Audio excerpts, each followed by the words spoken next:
For over 10,000 years, the galaxy had known peace through something called the Combat League. It was a special system where different alien species solved their problems through organized fights instead of real wars. Every species that joined had to follow very strict rules about how to fight. Captain Veltar was one of the leaders of this system. He belonged to a species called the Zephyrians. They looked like tall, living crystals that made beautiful sounds when they talked to each other. Veltar had seen thousands of battles over his long life, and every single one followed the same basic pattern. When two species had a disagreement, they would bring their warriors to a special fighting area. Both sides would use only certain types of weapons that the League allowed. The battles were more like dances than real fights. Warriors would challenge each other one by one, bow respectfully, and then fight with honor. If someone got hurt badly, the fight would stop so they could get medical help. If someone died, there would be a ceremony to honor them. The Thoraxian species was famous for their smart battle plans. They had many minds connected together like a giant brain, so they could think of very complex strategies. The Luminals were beings made of pure energy, who provided technology for the battles. The Kethmorans were warrior poets who would speak beautiful words about courage and honor before each fight. Every species brought their own traditions to the Combat League. Some liked to use swords and shields. Others preferred energy weapons that could stun enemies instead of killing them. Some species would sing war songs during battle. Others would paint special symbols on their bodies for good luck. But they all agreed on one thing: fighting should be civilized and respectful. Veltar remembered his first battle as a young Zephyrian warrior. He had been so nervous that his crystal body had made squeaky sounds instead of the proper harmonic tones. His opponent, a gentle giant from the Roku species, had actually stopped the fight to help him calm down and find his proper voice. They had become friends after the battle ended. That was how things worked in the Combat League. Enemies could become friends. Warriors respected each other. Death was rare, and when it happened, it was usually by accident. The galaxy had not seen a real war in thousands of years. On this particular day, Veltar was in his command center reviewing reports from recent battles. Everything seemed normal. The Aquatic Federation had defeated the Stone Builders in a dispute over water rights on a desert planet. The battle had lasted exactly 7 days, as tradition required. Both sides had used approved weapons only. The Stone Builders had surrendered with honor when they lost half their warriors, and the Aquatic Federation had provided medical care for all the wounded. Suddenly, his communication officer made an excited chirping sound. "Captain Veltar, we are receiving some very strange signals from Sector 7834. Veltar moved over to the communication station. His crystal feet made soft ringing sounds on the metal floor. "What kind of signals?" "They appear to be primitive electromagnetic transmissions, sir. Very basic technology. But the content is unusual." Veltar listened to the translated signals. The creatures sending them called themselves humans, and they lived on a small blue and green planet they called Earth. The signals talked about their wars and conflicts, but something seemed wrong about them. "These humans," Veltar said slowly, "they speak of something called total war and unconditional surrender. What do these terms mean?" The communication officer's crystal body flickered with confusion. "I am not certain, sir. They seem to describe conflicts where the goal is to completely destroy the enemy rather than achieve honor through combat." Veltar felt a strange vibration in his crystal structure. It was a feeling he had never experienced before, something between curiosity and worry. "Continue monitoring their signals. I want to learn more about these humans." Over the next few days, more reports came in about the human signals. They talked about weapons that could destroy entire cities. They described battles where millions of soldiers died. They had concepts like scorched earth tactics and fight to the last man that made no sense to any species in the Combat League. The other Zephyrian officers were fascinated, but not concerned. "Clearly, these humans are still in a primitive stage of development," said Commander Ristal. "Once they discover faster-than-light travel and join the galactic community, they will learn proper civilized combat like everyone else." Veltar was not so sure. Something about these human transmissions bothered him. They spoke of war not as an art or a ceremony, but as a problem to be solved by any means necessary. They seemed to have no concept of fighting with honor or following rules. But the decision was not his to make alone. When the Galactic Council met to discuss the humans, every representative agreed that they should be invited to join the Combat League once they achieved space travel. After all, every species eventually learned to fight properly. The humans would be no different. As Veltar left the council chamber that day, he made a note in his personal files. Monitor human development carefully. Something about their approach to conflict seems different. He had no idea just how different it would turn out to be. 3 years later, everything changed. The humans had finally built their first faster-than-light spaceship and sent it beyond their solar system. When the small probe entered Zephyrian space, it triggered automatic detection systems that had been waiting patiently for this moment. Captain Veltar received the alert while reviewing battle reports from the Crab Nebula sector. His crystal body hummed with excitement as he read the message. The humans had finally achieved space travel. It was time for first contact. The Galactic Council moved quickly to organize a diplomatic mission.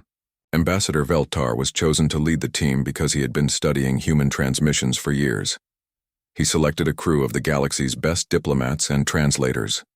They loaded their ship with gifts and prepared for what they expected to be a routine first contact mission.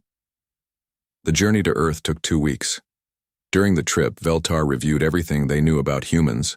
The signals showed they were a young species, probably only a few thousand years old. They had recently unified their planet under something called the United Nations. They seemed eager to explore space and meet other intelligent life. When the Zephyrian ship entered Earth's solar system, human space stations immediately detected them. Radio transmissions filled the airwaves as humans frantically tried to understand what was happening. Veltar was impressed by how quickly they organized a response. Within hours, human leaders had agreed to meet with the aliens. The meeting took place on a space station orbiting Earth. Ambassador Veltar and his team materialized in the station's main conference room using their teleportation technology. The humans waiting for them looked exactly like their transmissions had suggested. Small, soft-skinned bipeds with varying colors of skin and hair. The lead human stepped forward and spoke in their primitive but understandable language. "Welcome to Earth.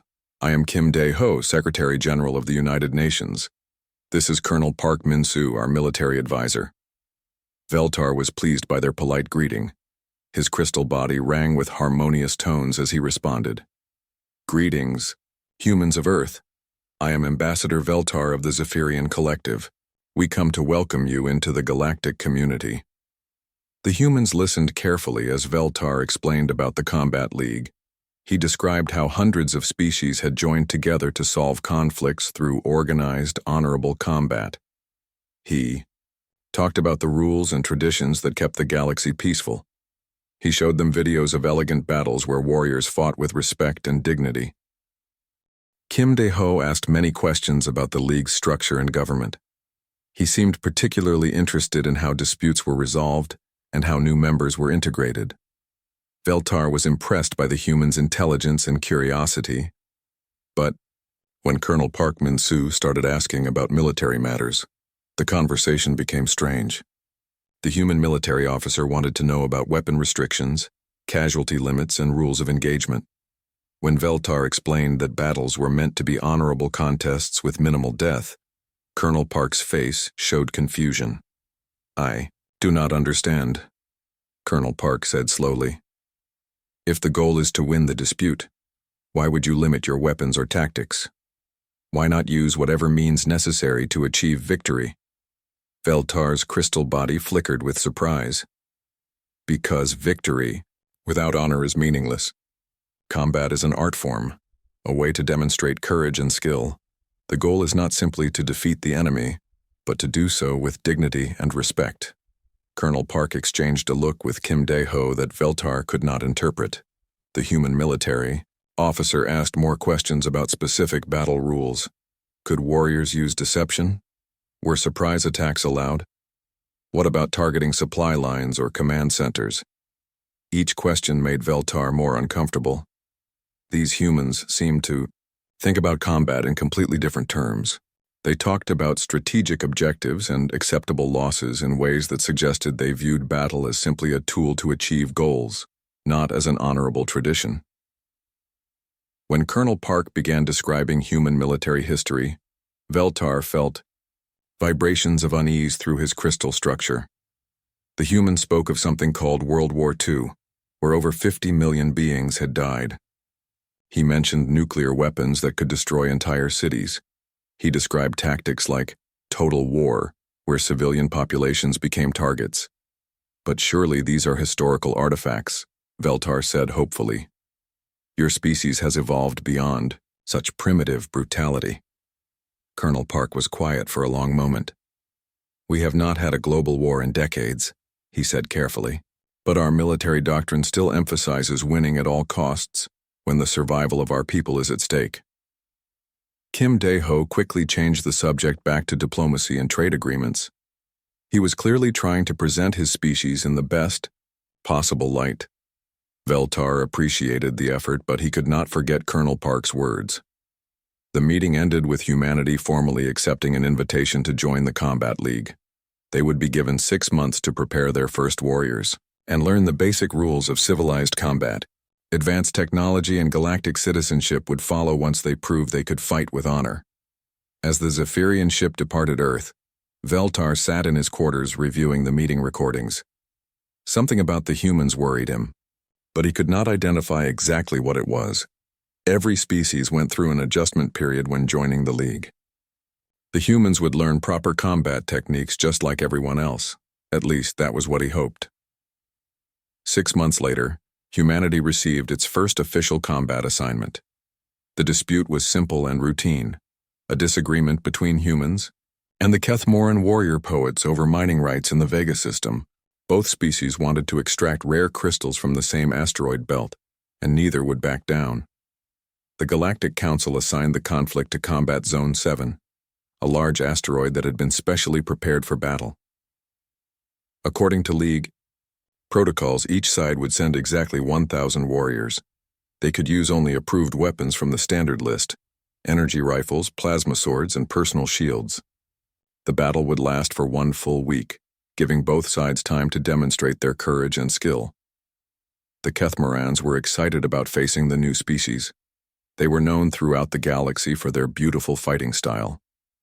Their warriors moved like dancers, reciting poetry while they fought. They believed that combat was the highest form of art, where physical skill combined with intellectual expression to create something beautiful. Colonel Lee Jae-min commanded the human force. He was a veteran of several Earth conflicts and had spent months studying League combat rules. He did not like the restrictions, but he understood that following them was necessary for humanity to gain acceptance in the galactic community. The human warriors arrived at the asteroid in standard transport ships. The Kethmorans watched from their own vessels as the humans unloaded their equipment. Everything appeared normal. The humans carried approved energy rifles and wore standard combat armor. Their weapons and gear had all passed League inspections. But something was different about how the humans moved. Instead of preparing individual challenges and honor duels like other species, they immediately began working together as organized groups. They set up defensive positions and established communication networks. They scouted the terrain and marked strategic locations.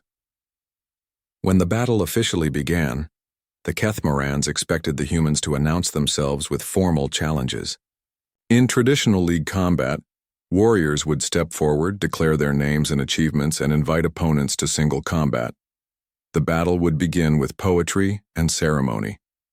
Instead, the humans did something no one had ever seen before. They divided into small groups and spread across the asteroid. They used their energy rifles not for individual duels, but to provide covering fire for their teammates. When Kethmoran warriors advanced to offer challenges, they found themselves facing coordinated crossfire from multiple positions. The Kethmorans were completely unprepared for this type of fighting.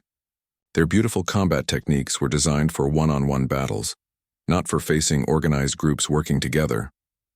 When they tried to recite their traditional war poetry, human snipers would target them from hidden positions.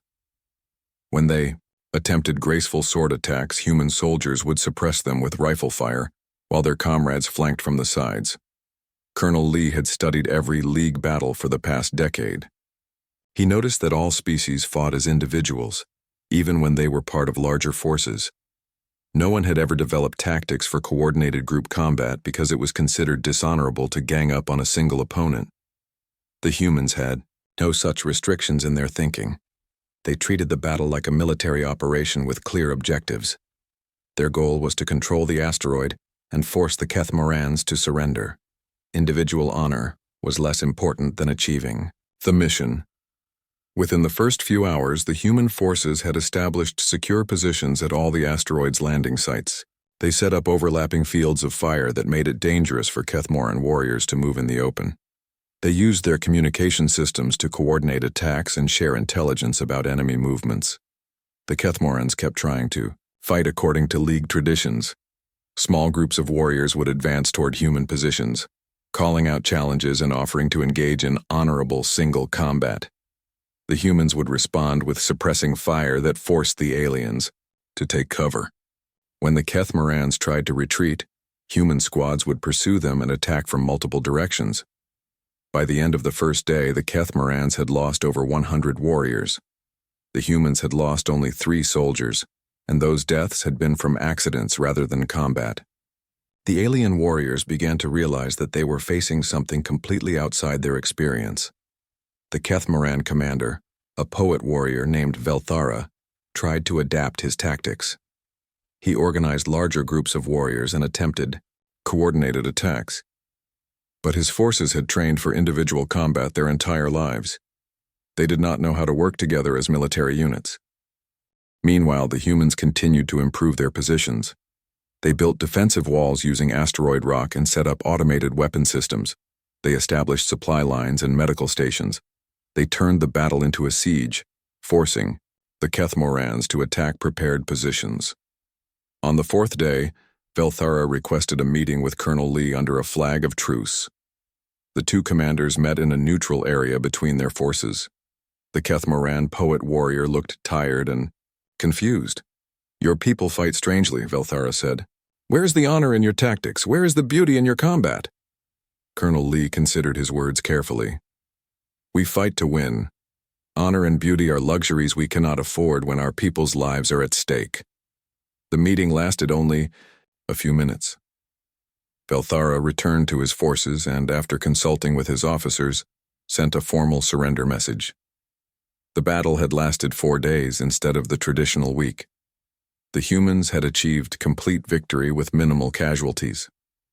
Across the galaxy, other species watched the battle recordings with growing unease. Everything about human combat was wrong, yet undeniably effective. News of humanity's strange victory spread quickly through the galaxy. In council chambers and military academies, alien leaders watched the battle recordings over and over, trying to understand what they had witnessed. The humans had won decisively, but they had broken every unwritten rule of civilized combat. The Thoraxian hive mind was particularly disturbed by the human tactics. The Thoraxians were considered the greatest strategic minds in the galaxy.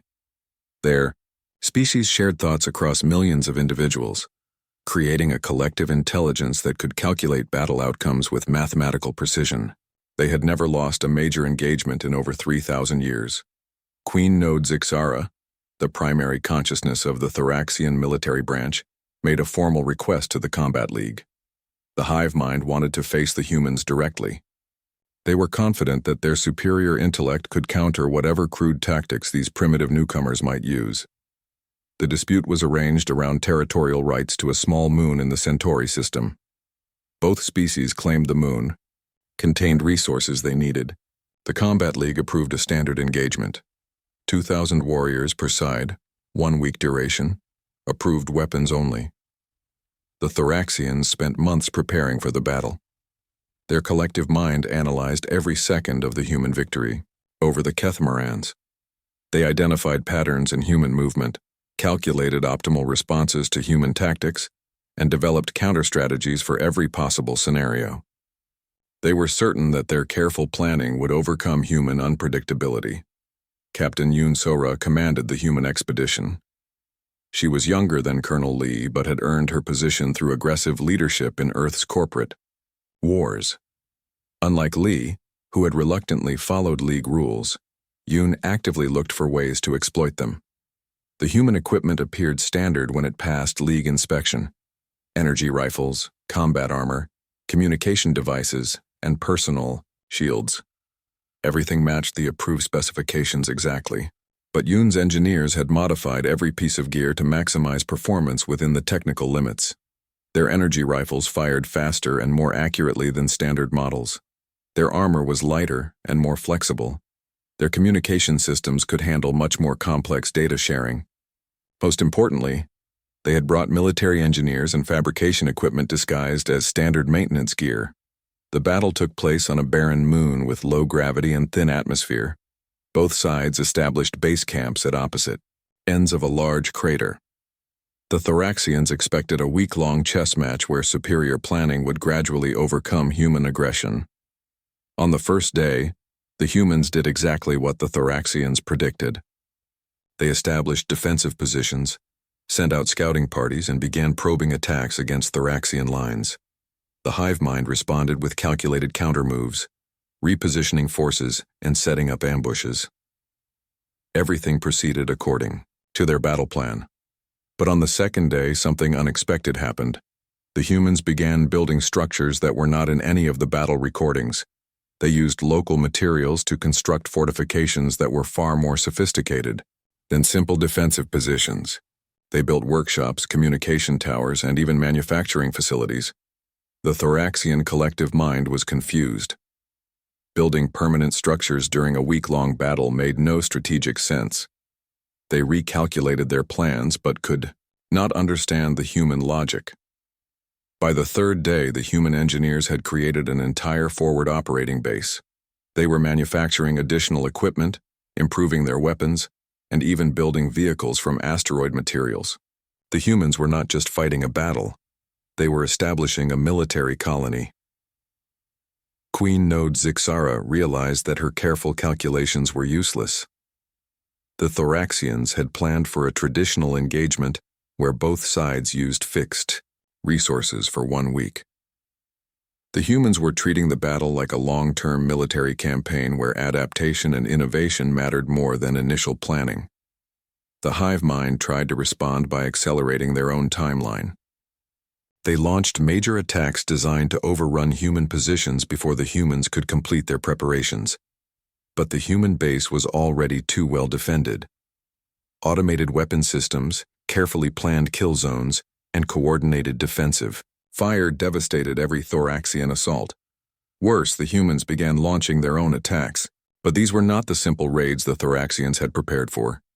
Human forces would strike at Thoraxian supply lines, disrupt communication networks, and attack from unexpected directions. They used their newly manufactured equipment to create weapons and vehicles that were not in any League database. On the fourth day, Captain Yoon made an offer that shocked everyone watching the battle. She contacted Queen Node Zixara directly and proposed an immediate surrender. Not a human surrender, a Thoraxian one. Your forces are trapped in defensive positions with limited supplies, Yoon explained calmly. We control the high ground, the supply routes, and the manufacturing capability. We can continue this battle for months if necessary, but you cannot.